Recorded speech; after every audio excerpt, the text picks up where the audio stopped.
All right, so I just want to inform everybody that this session is recorded. So if you missed something important here in my session today, you can actually check it out this one in our completed section. All right, so for today's session, I will be discussing about evaluating algebraic expressions. All right, so last meeting, last conference, we have already discussed the concept of algebra expressions. Okay, the how to identify types of algebra expressions and so on and so forth. Okay, so now let's proceed here to the next topic, which is all about evaluating algebra expressions. Okay, so, but before we proceed to evaluating, okay, let us differentiate first the different terminologies given here, okay? So we have here variable and algebra expression, okay? So when we say variable again, um, it's a letter that is used to represent a number, okay? So variables are always lowercase letters po in form. So again, variable, you can actually use any letter in the given alphabet, okay? So that will be served as your variable. And again, algebra expression, it's a mathematical phrase that has at least one variable on it. It can contain numbers and operation symbols. Okay, so when we see algebra expression, in addition, it does not contain an equal sign. Okay, so if there's no equal sign and you have there the variable, a numerical coefficient, a literal coefficient, the exponent, so on and so forth, then we should say that it is an algebraic expression. Well, if you have now there an equal sign, so it's not algebraic expression anymore. Okay, so this is now called algebraic equation. Okay, but if you don't have, or it does not have it does not have an equal sign, then therefore it's an algebraic expression. Okay, so moving on here on the next slide, so let's just only wait. All right, so I want you to keep this in your mind that in evaluating algebra expression, okay, so the first thing to do is you have to replace each variable in the expression with a number or numerical expression. Okay, so that is for evaluating. That is for the first one. And for the second one, you have to perform all the possible mathematical operations following the order of operations.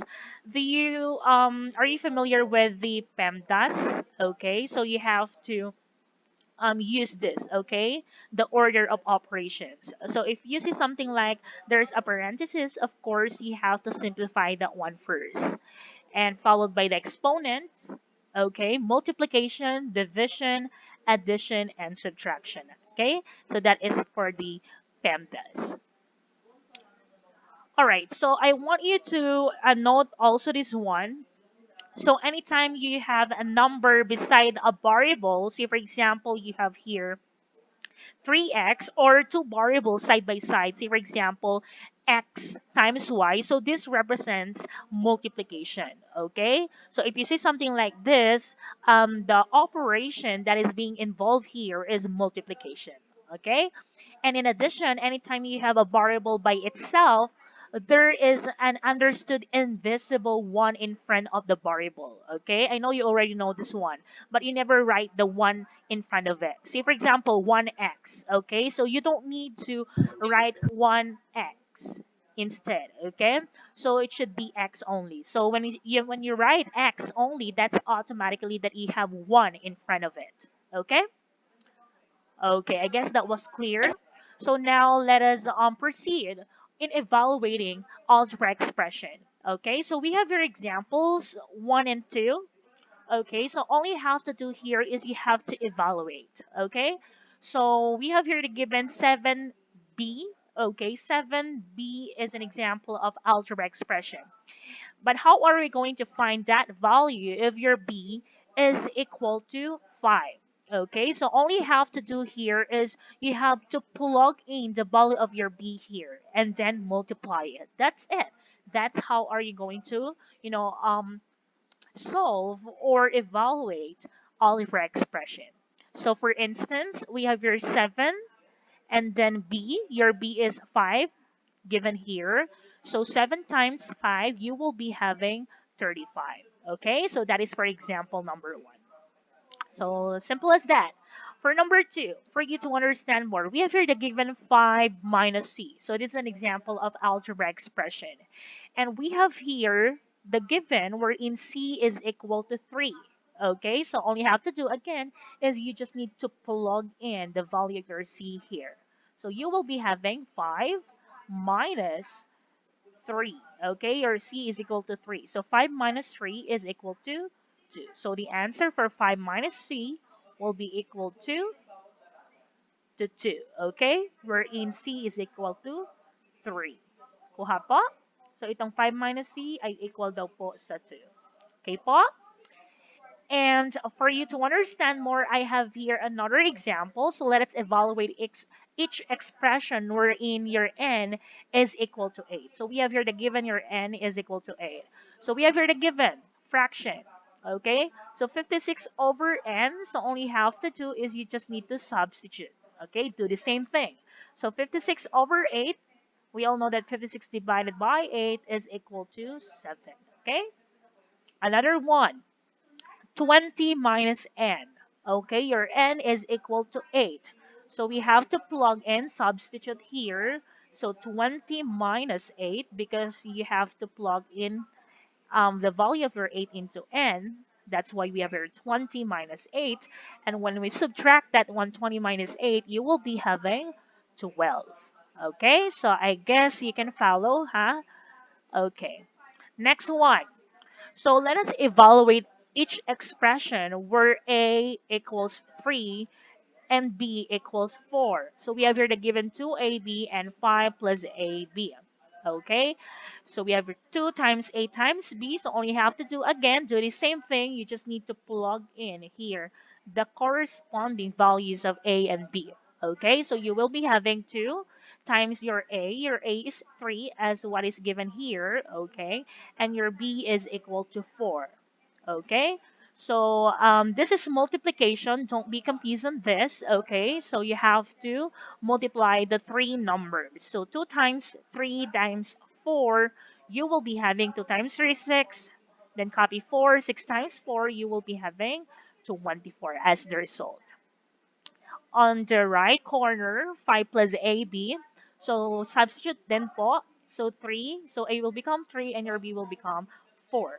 Okay, so 5 plus 3 times 4. Okay, so again, let us use the PEMDAS rule. Okay, so nauna po si multiplication. So we have to multiply first these two numbers. Okay, tama po ba? So dito po, sa multiplication, nauna po siya before we add the two numbers, okay? So you have to follow the order of operation. So 3 times 4, that's why you have here 12, and 12 times plus 5, you will be having 17 as the result, okay? Do you have question? Another one. Last example. So let us evaluate each expression wherein your x is equal to 5 and your y equals 3. Given here 3x over y, your 3 and your x here is 5. So you will be having 3 times 5 all over your y is 3. Okay? So in simplifying, you have your 3 times 5, that is 15, and then copy 3. And what is 15 divided by 3? Very good. That is 5. Okay, that's why we have here the answer, which is 5. Okay, on the right side, we have your x squared plus y squared. Your x given here is 5, so you just need to substitute 5 squared plus your y naman will be 3, so 3 squared.